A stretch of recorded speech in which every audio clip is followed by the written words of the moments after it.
Bangladeshi Rohingya Muslim माने बेआईन उपाय ओडिशा उपकूल में अनुप्रवेश कर ओडिशार फेरीवाला व्यवसाय माध्यम हिंदू महिला मानू अश्लील इंगित कर स्थानीय लोकों द्वारा धरा पड़िबार अनेक खबर संवादपत्र देखा जाइछि।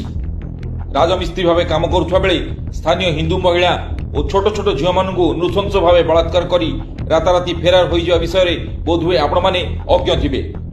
देश में तथा राज्य में हिंदू मंदिर तथा देवदेवी मूर्तिगुड़िक भांगा सहित मूर्ति उपरे परिश्रा करने, हिंदू मंदिर हुंडी भांगी लुट करने, प्रभु श्रीराम जन्म उत्सव और हनुमान जयंती शोभायात्रा पथर माड़ करने घटना संबंध में आपण माने समस्ते जानिछंती, किंतु केबे प्रश्न करिसेंती कि ओडिशा प्रशासन एसबू कार्य को प्रोत्साहन दे कहीं प्रहसन चलैछि?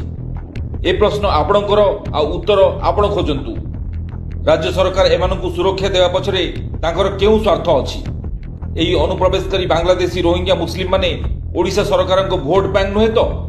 राज्य सरकार हिंदू विरोधी नुहे तो? नियमित मंदिर दर्शन करिबारे राज्य सरकार को आपण केबे देखिछंती कि? ए सब उत्तर खोजंतु आ परिवर्तन आपण हाथ में अछि।